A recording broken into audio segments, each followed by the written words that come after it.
하나님의 영광을 나타내 주시옵소서. 열의 하나를 신앙 고백을 따라 하나님께서 쌓을 곳이 없도록 부어주실 것을 믿고 이 예물을 드렸으니 하나님께서 예물 드린 심령과 삶을 주관하여 주셔서 그 심령 가운데 물질을 인하여 어려움 겪지 아니하도록 주님께서 풍성한 은혜를 더하여 주시옵소서. 하나님 아버지 원합니다. 황충과 종과 동록을 멀리 하시고 아버지 하나님께서 친히 주관하시며 인도하여 주실 때에 평생에 물질 때문에 한숨 짓거나 눈물 짓거나 괴로워하는 일이 없도록 때를 따라 돕는 주의 은혜를 더하여 주시옵소서. 하나님 아버지 또 원합니다. 감사 예물을 드렸습니다. 범사에 감사하라 하신 말씀 이루어 감사 예물을 드렸사오니 크신 은혜와 은총과 은택을 더하여 주시고 아버지 하나님여 눈물로 기숙하였을지라도 아침에는 기쁨으로 그 아침을 맞이하는 역사가 날마다 넘쳐나게 하시며 인도하여 주시옵소서. 또한 아버지 하나님, 이제 우리가 주정예물을 드렸습니다. 물질에 많고 적음을 보지 마시고 물질 드린 심령 중심을 감찰하여 주시옵소서. 아버지 하나님, 그 심령 가운데 하나님 전전에 올려드리는 모든 기도 제목들이 하나님의 거룩한 천사들의 손에 향로에 들려 하나님 전전에 다 응답되게 하시고 하나님께로부터 친히 응답받는 주의 백성들 다 되게 하여 주시옵소서. 주여 속히 역사해 주시옵소서. 또 비옵고 원합니다. 아버지 하나님, 주의 전을 달리며 드려지는 모든 헌신들을 기억하여 주시옵소서. 피아노로 영광 올려드립니다. 또한 교회를 청소함으로 영광 올려드립니다. 식사로 영광 올려드립니다. 아버지 하나님, 귀한 강대상의 음료로 화분으로 또한 이렇게 저렇게 예배 후에도 섬김을 통해서 영광 올려드리니 우리의 헌신이 하나님이 기뻐 받으실 만한 것이 다 되도록 여겨주시고 우리 평생에 여호와 하나님의 선하심을 맛보아하는 주의 백성들 다 되게 허락하여 주시옵소서. 이 백성에게 복을 내려주셔서 들어가도 나가도 복되게 하시고 의양의 새끼와 떡반죽 그릇이 복을 받게 하시며 이 백성이 하나님 전전에서 그 말씀으로 인하여 치유받게 하시고 그 말씀을 보내서 저들을 위경에서 건져내시는 역사를 더하여 주시옵소서. 아버지 하나님, 또한 우리가 주의 말씀을 묵상합니다. 읽고 듣고 깨닫는 지혜가 우리 속에 있게 하소서. 예수님의 이름으로 축복하며 기도하옵나이다. 아멘. 이 한 시간 하나님의 은혜가 더 풍성하게 임하기를 예수님의 이름으로 축원해드립니다. 오늘 본문 말씀을 통해서 내 종 아브라함을 위하여 그런 제목 가지고 말씀을 살펴보겠습니다. 한 과학자가 이제 생쥐 여러 마리 가운데 한 마리를 이제 실험을 위해서 등에 털을 조금 밀었습니다. 그런데 이 생쥐는 그 자기 등 뒤에 털이 조금 밀린 것 때문에 고민에 빠졌습니다. 왜냐하면 자기 모습이 다른 쥐들과는 조금은 이상하거든요. 그래서 다른 쥐들이 자기를 보고 비웃는 것 같아가지고 그것 때문에 자기 자신 스스로가 수치심에 들어갔습니다. 그래가지고 그 등에 털 밀은 것을 보여주지 않으려고 자꾸 벽에 갖다 비게서 다른 쥐들이 자기 등 뒤에 털 밀린 것을 보지 못하게 합니다. 사실은 이제 과학자가 거기다가 주사를 놓고 실험을 하려고 그렇게 털을 밀은 건데 결국은 이 쥐가 심각한 스트레스를 견디지 못해서 그만 죽고 말았다는 겁니다. 이것을 이제 조명효과라 한다는 겁니다. 조명효과. 내가 실수했을 때 혹은 내 옷에 작은 얼룩이 묻었을 때 세상 모든 조명이 나를 비추는 것 같다는 겁니다. 그런데 아주 중요한 것이 있는데 그것이 무엇인가 하면 아무도 거기에 관심을 두지 않는다 하는 겁니다. 내가 세상 살면서 실수하고 실패할 수가 있습니다. 그런데 잠깐은 사람들이 거기 관심을 가질 수 있지만 하루 이틀 지나면 거기에 전혀 관심을 두지 않는다는 겁니다. 우리 하나님은 멀리 계신 분이 아닙니다. 하나님은 내 개인의 삶을 면밀하게 살피고 돌아보시는 분이시다. 시편 139편 1절 2절에 보니까 여호와여 주께서 나를 살펴보셨으므로 나를 아시나이다. 주께서 나의 앉고 일어섬을 아시고 멀리서도 나의 생각을 밝히 아시오며 라고 말씀하고 있습니다. 하나님은 나의 생각, 나의 마음, 형편, 고통까지 다 읽고 계시다는 겁니다. 하나님은 막연히 인류를 사랑하시는 분이 아니라 나 한 사람에게 관심을 가지시는 분이시다. 더 나아가 내게 무엇이 필요한지 필요한 부분을 알고 계십니다. 마태복음 6장 8절에 보니까 너희 아버지께서 구하기 전에 너희에게 있어야 할 것을 아신다 하십니다. 우리가 기도하기 전에 하나님은 나의 필요, 형편, 눈물까지 이미 알고 계시는 겁니다. 또 예수님은 하나님이 얼마나 세밀하게 관심을 가지시는지에 대하여 마태복음 10장 30절에 너희에게는 머리털까지 다 세신 바 되었다 했습니다. 즉 하나님은 우리의 삶의 면밀한 부분까지 다 살펴보신다 하는 겁니다. 여기서 아주 중요한 것이 있습니다. 하나님이 내 삶에 관심이 많으시기 때문에 하나님께 내 주권을 내어드리라 하는 거예요. 베드로전서 5장 7절에 너희 염려를 다 주께 맡기라. 이는 그가 너희를 돌보심이라 말씀하십니다. 조선시대 이제 한 집에 많은 노비가 있는데 그 노비 가운데 소년이 있습니다. 근데 소년이 너무 똑똑해요. 예. 보통 하나를 알려주면 열을 안다는데 하나를 알려주면 100을 알 정도로 되게 똑똑합니다. 그래서 그 주인이 너는 앞으로 큰 그릇이 될 사람이다. 그러니 내 신분을 숨기고 공부를 하라 하고 그 노비 문서를 불태워 버렸습니다. 그리고 이제 계속해서 공부를 시켰는데 아주 젊은 나이에 과거에 급제해서 이제 당당히 조선 관리로 출세 가도를 달리게 됐습니다. 그리고는요 마침내 전 입품 공조 판서, 지금으로 말하면 장관 자리까지 오르게 됐습니다.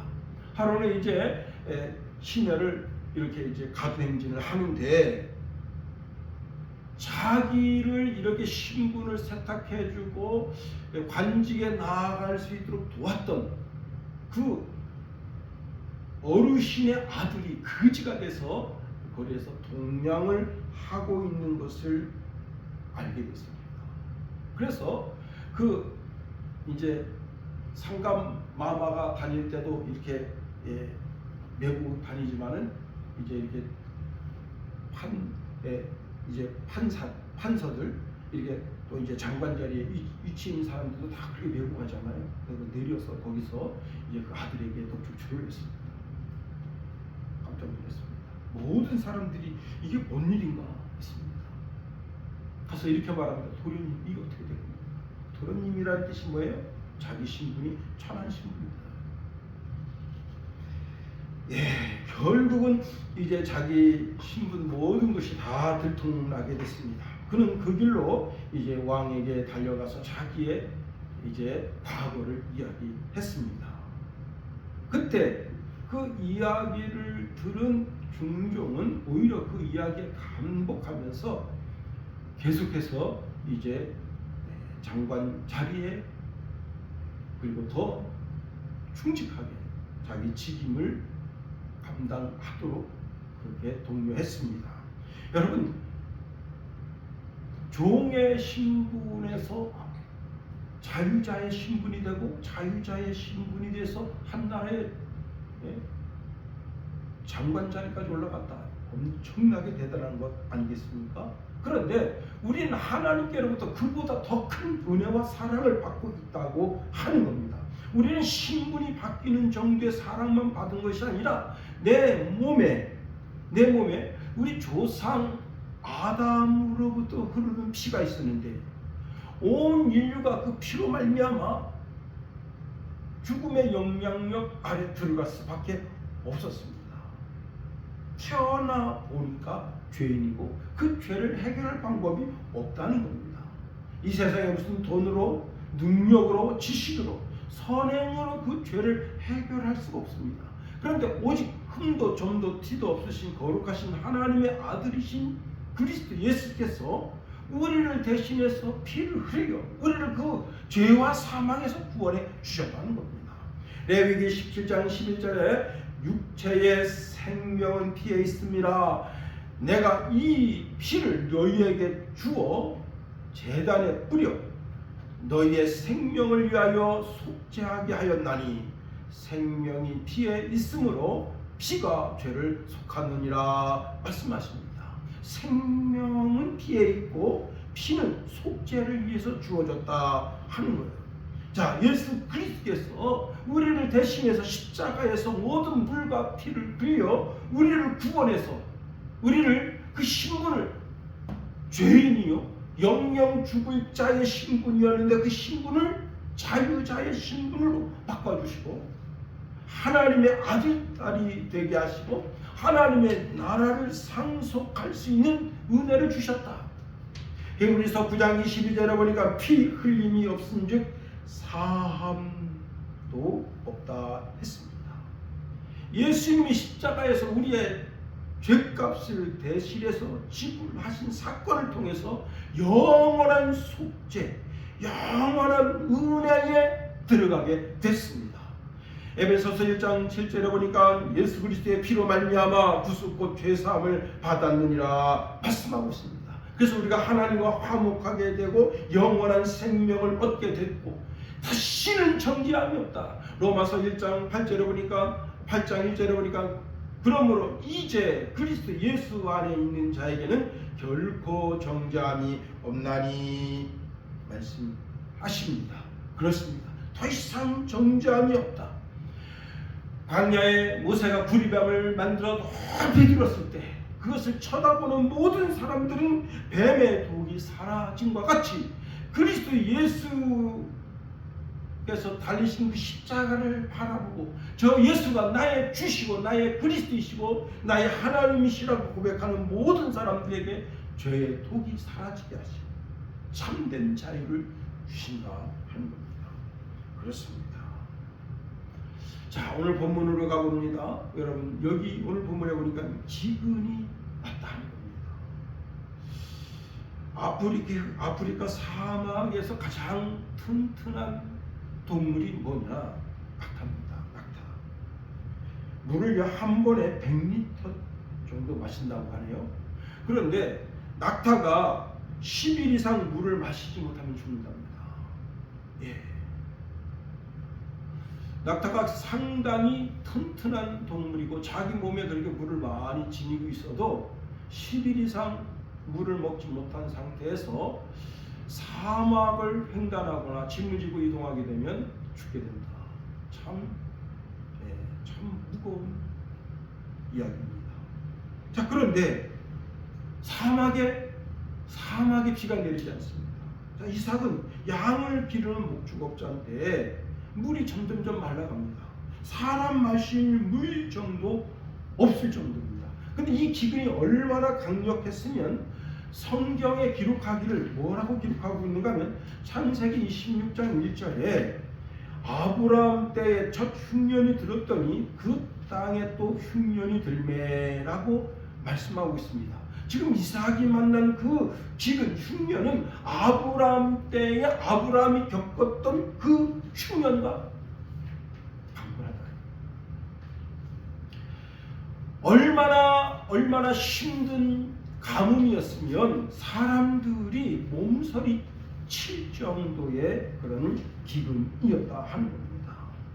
자, 그러니 당시 가나안 지역은 비가 적어서 농업이 매우 불안전합니다. 많은 사람들이 이제 그래서 비가 오지 않고 이제 이 뜰에 풀이 다 말라버리니까 어떡합니까? 많은 사람들이 애국으로 내려가게 됩니다. 자, 그때 이삭도 처음에는 애국 이집트로 내려가려고 했습니다. 그런데 하나님 말씀하십니다. 창세기 26장 2절에 애국으로 내려가지 말고 내가 내게 지시하는 땅에 거주하라 말씀하십니다. 자, 당시 아브라함은 하나님의 말씀을 거역하고 애굽 땅으로 내려갔죠. 그런데 이삭은 하나님의 말씀 의지해서 그 땅에 거하게 됐습니다. 여러분, 하나님이 말씀하시니 순종대장인 이삭은 그랄에 머물렀습니다. 그랄은 가나안 남쪽 지역으로 블레셋 사람들이 살던 지역입니다. 이 지역은요, 아비멜렉 왕이 있고, 자, 그 당의 연도에 그는 목축업을 뒤로 하고 농사를 지었습니다. 그런데 대박이 난 거예요. 얼마나 수확을 얻었느냐? 100배로 수확을 얻었다. 예. 여러분, 요즘 이제 주식값이 많이 올라가서 많은 분들이 이제 주식 그러는데, 여러분, 주식이 올라갈 때만 있습니까? 곤두박질 쳐질 때가 있죠. 우리 친구 목사님이 아침 대바람에 전화 와가지고 세상 그냥 진짜 모든 비관을 자기가 품고 있는 사람처럼, 목사님 그러시오 그랬더니 한 방에 5,500 날라갔습니다. 예. 그 이튿날 전화해서 목사님 3,500원 또 날라갔습니다. 야, 돈도 많아요, 그죠? 얼마입니까? 9,000이 날아가는 거예요. 야, 9,000만 원이라고. 야, 그럴 때도 있는. 그런데 또 며칠 지나니 또 전화가 왔어요. 목사님 세상 살만납니다. 왜 그랬더니 다 회복되고 이제 1,500만 원만 올라가면 될 것 같습니다. 이야, 대단합니다. 예. 말로는 주식값이 이제 이렇게 해서 억대 넘으면 저 자동차 하나 사준다는데 그럴라는지는 모르겠어요. 예? 자, 여러분, 하나님의 말씀에 순종 잘하는 자가 복이 있습니다.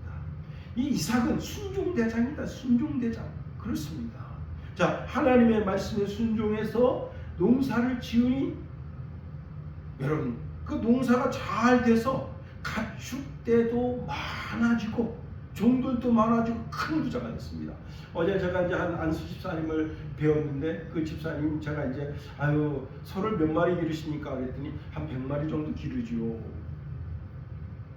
야, 대단합니다. 그래서 다른 분들이 다 목축업이 힘들다고, 소 기르는 것이 힘들다고 다 포기하시는데 어떻게 그걸 그렇게 꾹 붙잡고 계십니까? 그랬더니 속값이 내려갈 땐 정말 힘들지요. 그런데 속값이 내려갈 때는 소를 안 팔고 계속해서 소를 이제 더 살찌도록 사료도 사서 공급하고, 그리고 이제 먹이, 풀 사서 또 재워놓고 그렇게 해서 소를 먹이다가 이제 속값이 올라가게 되면 한 방에 80마리씩 100마리씩 판다는 거예요. 그러면 몇 억씩 돈이 쌓여요. 그러면 그 돈을 가지고 어려울 때가 반드시 온다. 그때 생각하고 어떡하죠? 사료를 미리 비축해 놓고, 그리고 이제 그 풀 먹이를 비축해 놓는다는 거예요. 그렇게 해가지고 당신이 말씀하시기를 뭐라고 말씀하시는가 하면, 한 달에 한 이제 3,500 그 정도 버는 그런 농부다. 와, 대단합니다.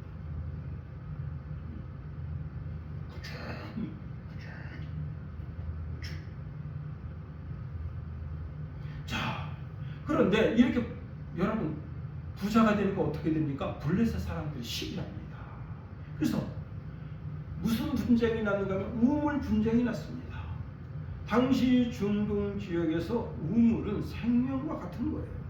자, 물은 농사의 기반이 되고 가축을 기르는 것의 기반이 되고 삶의 기반이 되는 모든 것의 근원과 같다는 겁니다. 자, 그래서 블레셋 사람들이 아브라함의 팠던 그 우물을 메어버립니다. 그래서요, 첫 번째 싸움이 나는데 그 우물을 에색이라 했고, 그 다음에 두 번째 신나, 그리고 세 번째 르흐봇이라, 아주 넓은 곳에 가서 이제 우물을 팠고, 그 우물을 르흐봇이라 했습니다. 창세기 26장 22절이니까 여호와께서 이제는 우리를 위하여 넓게 하셨으니 우리가 이 땅에서 번성하리로다 하고 이제 축복했습니다. 그렇습니다. 자, 이삭의 삶을 자세히 들여다보면 첫 번째 어떻게 했죠? 기근이 왔을 때 하나님의 말씀에 절대 순종했습니다. 그리고 여러분, 블레셋 사람들과 다툼이 일어났을 때 그는 양보하고 또 양보하고 양보하고 또 양보하고 뭘 했느냐? 평화의 사람이 되었다. 그럽니다. 누가 나한테 시비를 걸어올 때 그 시비에 맞짱 떠서 같이 싸우면 영광될 것이 하나도 없습니다. 하나님이 기뻐하실 일이 하나도 없습니다. 그것 때문에 마귀가 기뻐하고 춤추고 마귀가 영광받게 되는 겁니다. 그런데 여러분, 상대방이 시비를 걸어올 때, 그럴 때 우리가 넓은 마음으로 한 발짝 물러나고 두 발짝 물러나고 세 발짝 물러나고, 그러니까 르봇 하나님이 우리를 넓게 하신다. 이게 넓게 하신다. 여러분, 마태복음 5장 9절에 보니까 화평케 하는 자는 복이 있나니 그들이 하나님의 아들과 일컬음을 받을 것이며 말씀하고 있습니다. 평화롭게 하는 것은 단순히 싸우지 않는 것이 아니라 사람과 사람 사이의 관계를 깨뜨리지 않고 오히려 그 관계를 회복시키려고 하는 사람이다. 그래서 화평케 하는 자는 어떤 자냐? 갈등을 해결하는 사람이다 하는 겁니다. 여러분, 다툼이 있을 때 편을 나누어 싸우는 사람은 어리석은 사람입니다. 가장 어리석은 사람이 이 시대에 누구 같은 사람이냐면 푸틴 같은 사람입니다. 트럼프 같은 사람입니다. 싸우지 않고 평화롭게 해결할 수 있는 지혜가 있어야 되는 거예요. 저렇게 막 전쟁을 일으켜서 내 병사들도 죽고 상대편 병사들도 죽고, 가장 어리석은 겁니다. 예. 서로 싸우지 않고 화평할 수 있다. 사도 바울은 로마서 12장 18절에 할 수 있거든 너희로서는 서로 모든 사람과 더불어 화목하라 말씀하십니다. 더욱 나아가 화평케 하는 자는 사랑과 용서를 실천하는 사람이다 하는 겁니다. 화평은요, 용서 없이는 안 되는 거예요. 예수님은 원수까지 사랑하라 말씀하십니다. 마태복음 5장 44절에 너희 원수를 사랑하며 너희를 핍박하는 자를 위하여 기도하라 말씀하십니다. 그렇습니다. 더 나아가 화평케 하는 자는 어떤 자냐? 하나님과 사람 사이를 화목하게 하는 자다. 가장 큰 화평은 사람을 하나님께로 인도하는 것입니다. 예수 그리스도께서 우리를 하나님과 화목하게 하셨습니다. 그런데 사도 바울은 그 직책, 하나님과 사람을 화목하게 하는 직책을 우리에게 줬다 했습니다. 고린도후서 5장 18절에 보니까 우리를 자기와 화목하게 하시고 화목하게 하는 직분을 우리에게 주셨으니 말씀하고 있습니다. 여러분, 이렇게 화평케 하는 자가 받는 복이 뭐예요? 하나님의 아들이라 불림받는다는 거예요. 히브리서 12장 14절에 화평을 따르고 거룩함을 따르라 말씀하고 있습니다. 자, 제가 이삭이 받은 복 두 가지를 이야기했습니다. 첫 번째는 말씀에 순종하는 복을 이삭이 받았다. 100배나. 그리고 여러분, 자, 이 블레셋 지역의 아비멜렉 왕과 화평하게 하는, 화평하는 자의 복을 받게 됐습니다. 그런데 이렇게 지금 하나님의 말씀에 순종하는 복도 받았고 화평케 하는 복도 받았는데, 이삭이 큰 복을 받은 비결이 그것보다 더 중요한 것이 있다는 겁니다. 그게 뭐냐? 오늘 본문 24절에 이렇게 말씀하고 있네요. 그 밤에 여호와께서 그에게 나타나 이르시되 나는 내 아버지 아브라함의 하나님이니 두려워하지 말라. 내 종 아브라함을 위하여, 내 종 아브라함을 위하여, 내 종 아브라함을 위하여 내가 너와 함께 있어 내게 복을 주어 내 자손이 번성하게 하리라 하신지라. 아브라함 때문에 너에게 복을 주겠다는 거예요. 할렐루야. 여러분, 인생 살다가 보면 내 상황 속에 정말 겁나는 상황이 펼쳐질 때가 있습니다. 지금 보세요. 자, 지금 르호봇이라고 하는 곳에 지금 이삭이 와 있는데 블레셋 왕이 왔습니다. 그런데 왕이 올 때 누구를 데리고 왔느냐? 군대 장관 비구를 데리고 왔다. 자,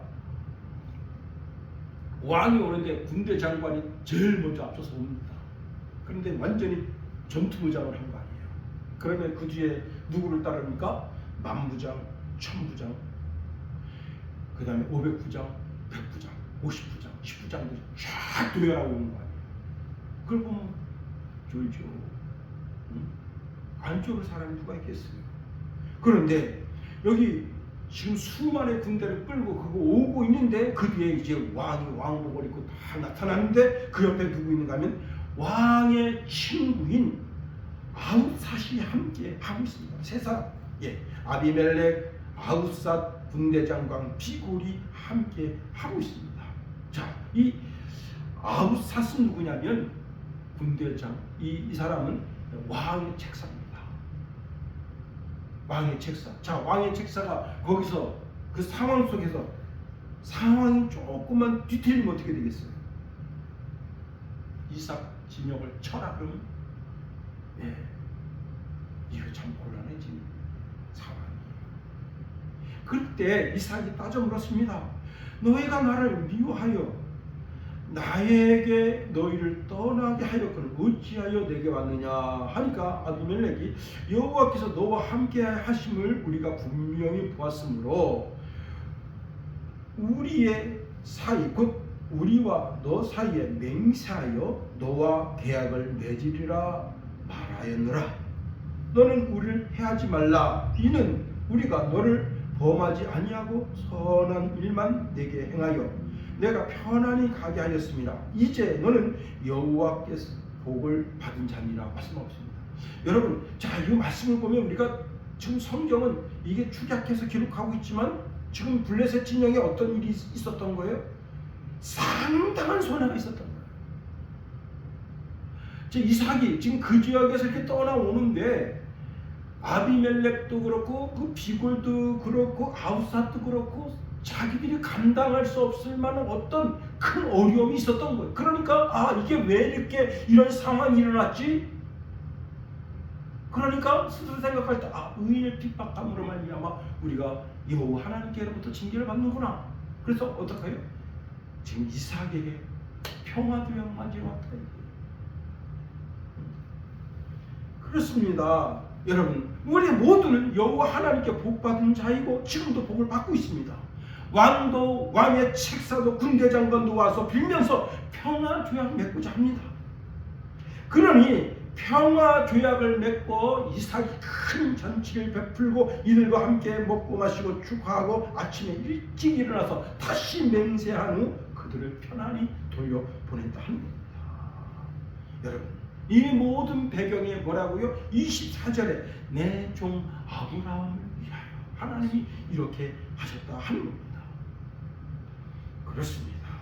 여러분, 우리가 오늘 본문에 있는 말씀을 통해서 깨달을 진리가 참 많습니다. 첫 번째는요, 우리가 살면서 좋은 일도 좋게 하시는 분이 여호와 하나님이시고 아주 나쁜 일도 좋게 상황이 변하게 하시는 분이 우리 하나님이시라는 겁니다. 이삭은 좋은 일은 더 잘 되고 좋지 않은 일도 잘 되는 방향으로 나아가게 하십니다. 모든 것이 협력하여 선이 되게 하십니다. 하나님은 이삭의 방패가 되어주셔서 두려움 없이 담대하게 살게 하십니다. 그런데 이 모든 것이 뭐라고요? 아브라함을 위하여 이렇게 행하게 하셨다는 거예요. 아브라함 때문에 이삭만 복 받았습니까? 야곱도 복을 받습니다. 야곱만 복을 받았나요? 야곱의 12아들이 그리고 그 자자 손순이 이 시대에 예수 그리스도를 주와 그리스도를 믿는 모든 사람들이 아브라함 때문에 복을 받습니다. 여러분, 아브라함은 어떤 복을 받았나요? 아브라함은 갑자기 아내 사라가 죽습니다. 건강했던 아내가 그렇게 한순간에 죽으니 갑자기 장례를 치르게 됩니다. 그래서 그 지역 유지들을 찾아가서 아내를 매장할 매장지를 구할 때 아브라함이 이렇게 말했습니다. 나는 당신들 중에 나그네요. 거류하는 자이니 당신들 중에서 내게 매장할 소유주를 주어 내가 나의 죽은 자를 내 앞에서 내어다가 장사하게 하시오 할 때 이들이 뭐라고 대답했는가 하면 이렇게 대답했습니다. 내 주여 들으소서. 당신은 우리 가운데 있는 하나님의 위대한 지도자이십니다. 할렐루야. 여러분, 깜짝 놀랄 일입니다. 당신은 하나님이 세우신 위대한 지도자이십니다. 이게 하나님이 세우신 지도자라는 말을 원문으로 보면요, 네시 엘로힘입니다. 이 네시라고 하는 단어가 무슨 뜻인가 하면 지도자, 족장, 존귀한 사람, 통치자라는 뜻입니다. 그러니까 단순한 행정적 지도자가 아니라 존귀한 족장 높은 사람이라는 뜻입니다. 자, 헷족속이 아브라함을 높여 부르는데 지극히 높여 부르는 거예요. 그런데 그렇게 지극히 높여 부를 수밖에 없었던 이유가 무엇인가 하면 아브라함 뒤에는 하나님이 계시다. 자, 아브라함은 가나안 땅에서 가축이 많습니다. 종들도 많습니다. 재산이 많습니다. 그런데 여러분이 가나안 땅에서 큰 부자 될 수가 없어요. 가나안 땅은 아주 척박한 땅입니다. 그런데 그 척박한 땅에서 가축도 많고 종들도 많고 재산이 많습니다. 즉 이건 사람의 어떤 기교로, 사람의 어떤 능력으로 이렇게 부를 추적할 수가 없습니다. 하나님이 그렇게 해주셔야만 되는 거예요. 그러니까 이 아브라함이라는 사람 속에는, 사람 뒤에는 여호와 하나님이 계시다. 그러니 아브라함을 가리켜서 하나님이 세우신 위대한 지도자이십니다 라고 고백하게 된 겁니다. 즉 아브라함을 통해서 영적 권위를 느끼는 거죠. 헷족속은요 다 우상 섬기는 사람들입니다. 그런데 아브라함을 보면서 하나님의 그 함께하심, 하나님이 함께하심을, 그래서 하나님이 세우신 위대한 지도자라고 고백하게 된 겁니다.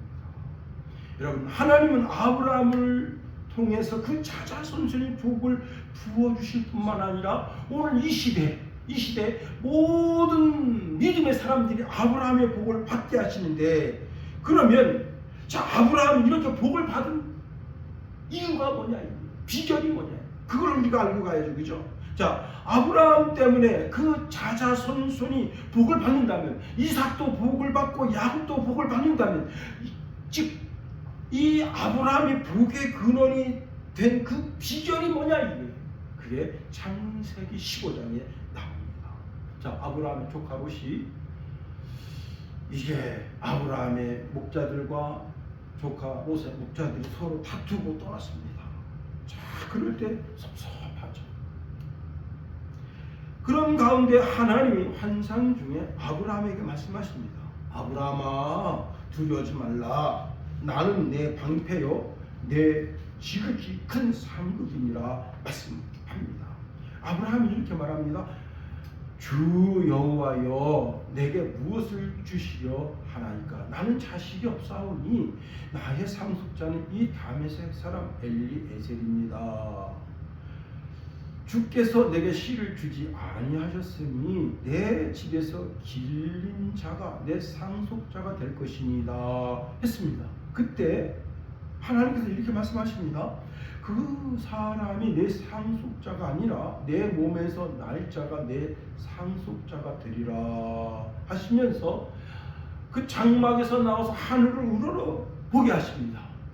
그리고는 이렇게 말씀하셔요. 하늘을 우러러 무뼈를 셀 수 있나 보라. 또 그에게 이르시되 내 자손이 이와 같으리라 할 때, 지금 아브라함이 나이가 85세예요. 자기 아내는 75세가 됐습니다. 자, 85세 된 노인네가 여러분 부부 생활이나 할 수 있겠어요? 모든 게, 삶의 모든 것이 다 꺾어진 거예요. 삶의 모든 것이 꺾어진 거예요.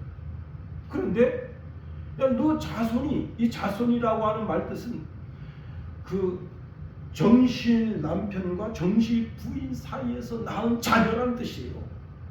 그러니까 지금 아브라함이 자기 처지를 압니다.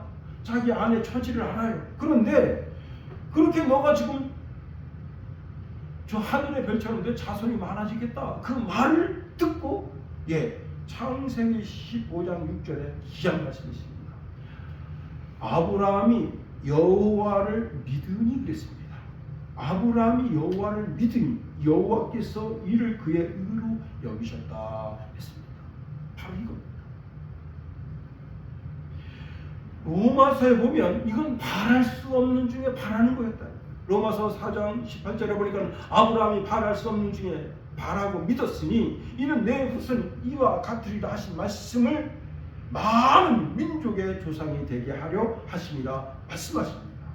그렇습니다. 하나님은 믿음의 사람을 좋아하신다. 믿음의 사람을 기뻐하신다. 자, 출애굽해서 12지파의 지파장들이 40일 동안 가나안 땅을 정탐합니다. 믿음이 없는 10명은 그 가나안 땅을 악평했습니다. 여러분, 같은 상품을 놓고도 악평하잖아요. 악평하는 이유가 뭡니까? 그거 가치 없는 거죠. 그런데 여호수아와 갈렙은 하나님만 쳐다봅니다. 이렇게 말했습니다. 우리가 두루다니며 정탐한 땅은 신이 아름다운 땅이라 여호와께서 우리를 기뻐하시면 우리를 그 땅으로 인도하여 들으시고 그 땅을 우리에게 주시리라. 이는 과연 젖과 꿀이 흐르는 땅이니라. 과연 다만 여호와를 거역하지 말라. 또 그 땅 백성을 두려워하지 말라. 그들은 우리의 먹이라. 그들의 보호자는 그들에게서 떠났고 여호와는 우리와 함께 하시느니라. 그들을 두려워하지 말라. 여러분, 이 갈렙이 한 고백은 믿음의 고백입니다. 믿음의 고백은 누구를 기쁘시게 한다고요? 하나님을 기쁘시게 한다는 거예요. 그들을 우리의 먹이라, 밥이라 이게. 여러분, 세상의 바다가 갈라지는 일이 어찌 일어날 수 있겠습니까? 그런데 하나님께서 어떻게 하셔? 홍해를 가르십니다. 자, 우리나라 서해도 가끔 한 달에 한 번씩 갈라지잖아요. 그죠? 믿음으로 나가면 되는 거예요. 하나님은 믿음으로 나가실 때 가장 기뻐하십니다. 우리만 잘 되는 것이 아니라 자자손손 나와 관계된 모든 사람들이 다 복을 받게 하십니다. 여러분, 암에 걸려 죽게 됐습니다.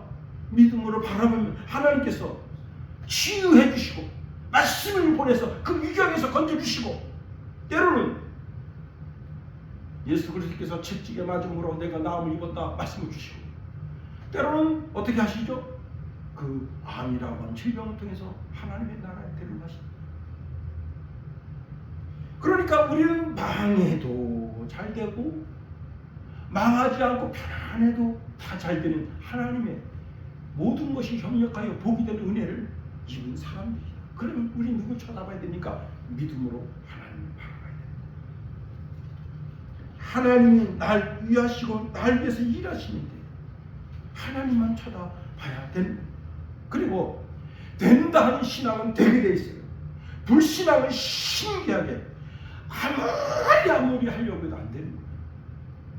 그러나 된다 하는 사람은 되게 되는 겁니다. 여러분, 예수님께서 고향 마을에 가셨습니다. 마가복음 5장에 보면요, 3대 기적이 나옵니다. 거라사 땅 군대 귀신 들렸습니다. 그 거라사 땅 군대 귀신 들린 자 귀신을 내쫓아 주십니다. 그리고 12년 혈류증 앓는 여인을 고쳐 주십니다.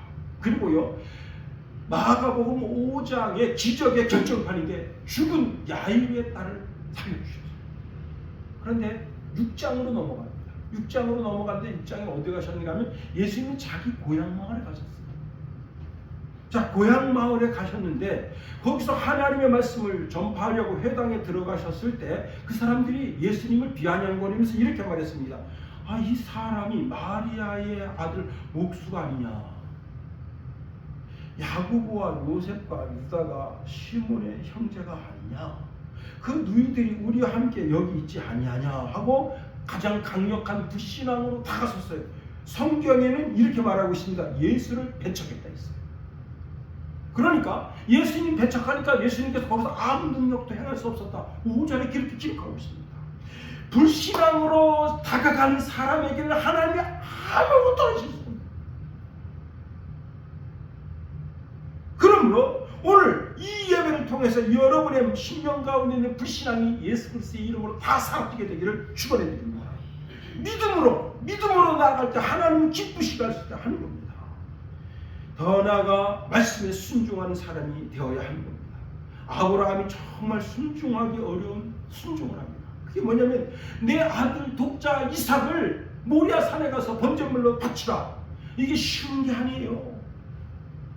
다른 건 다 순종해도 이것만은 순종할 수가 없어. 그런 사람은 하나님 앞에 복받기 힘든 사람이에요. 같은 신앙생활에도 믿음으로 나가야 됩니다. 믿음으로. 제 이제 후배 목사님이 저를 자꾸 형님이라고 불러요. 그래서 내가 왜 나를 형님이라고 부릅니까? 그랬더니 목사님 그 사진을 보면 이게 실물 말고 사진을 보면 자기 형님하고 똑같다 해서 내가 아이 설마 그럴 리가요 하고 사진을 딱 보여주는데 지금 형님하고 똑같이 생겼어요. 그런데 나이가 형님하고 나하고 나이가 똑같아. 그런데 내가 그래서 우리 아버님이 과거에 어디 가서 또 실수하셔서 이렇게 그랬더니 그게 아니고 그게 아니고 아니 어떻게 사진이 똑같지? 근데 그 친구가 이제 교회에서 봉고차를 살려고 중고 봉고차를 살려고 헌금을 했습니다. 얼마를 헌금했는가 하면 360만 원 정도 헌금을 했습니다. 근데 360만 원가 아니군요. 진짜 다 낡아빠진 거 그런 것밖에 못 사요. 그런데 이제 이 교회에서 어떤 일이 있었는가 하면 선교사님을 한 분 모셔서 선교복을 받은 거예요. 그런데 그 선교복을 보고 그냥 온 성도들이 다 보는 거야. 그래서 우리가 헌금을 해야 되는데 그 선교 보고를 받고 이제 감사를 드려야 되는데 여러분 그날 나온 헌금도 꽤 많이 나왔지만 성도들이 더 드리면 안 돼요 이렇게 하는데 돈이 없어. 그래서 그럼 우리가 봉고차를 한 2년 있다 봉고차를 사고 이 봉고차 헌금 360만 원 드립시다 해가지고 360만 원하고 그날 나온 헌금에서 이제 한 450 정도를 드렸습니다.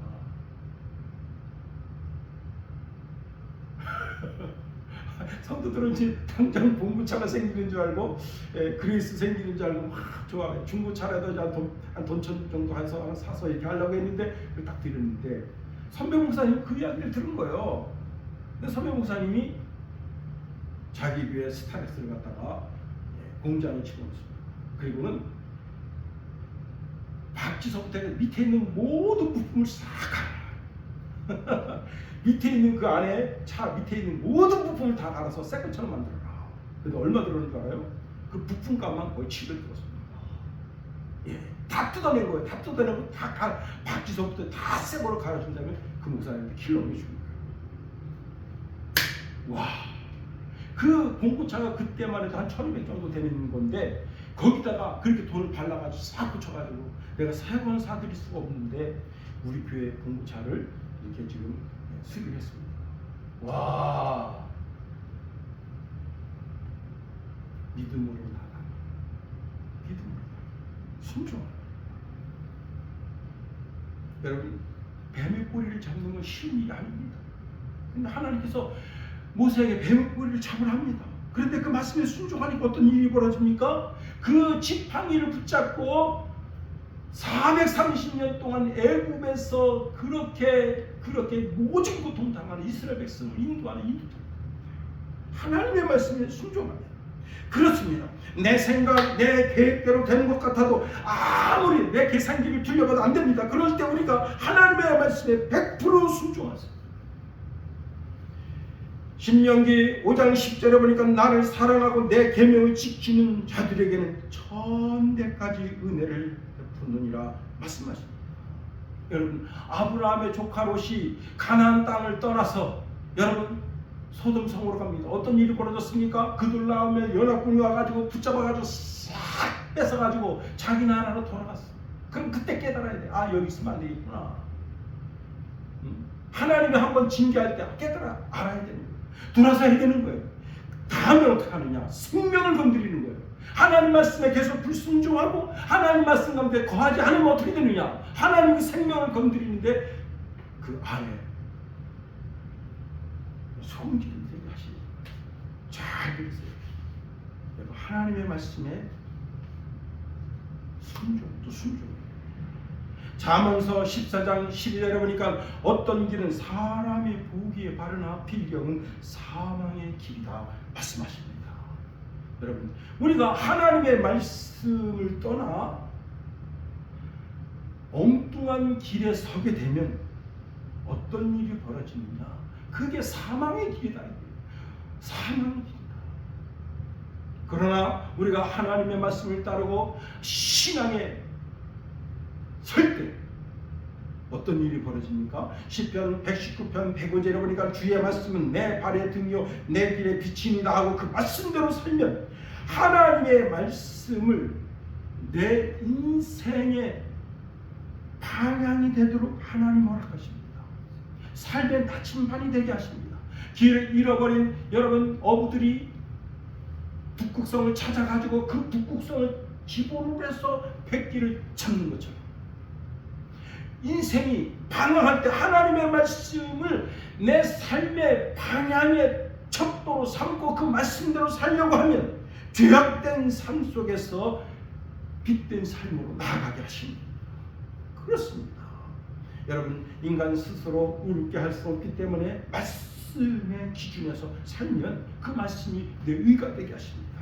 시편 21편 25절에 보니까 그때에 이스라엘 왕이 없으므로 사람이 각기 이사야서 사사기 말씀을 번지수를 틀리게 되드렸네. 사사기 21장 25절에 그때에 이스라엘의 왕이 없으므로 사람이 각기 자기의 소견대로 행하였더라 했습니다. 하나님의 말씀이 자기 삶의 기준이 되지 아니하고 자기 삶이 자기 생각이 자기 삶의 기준이 되니까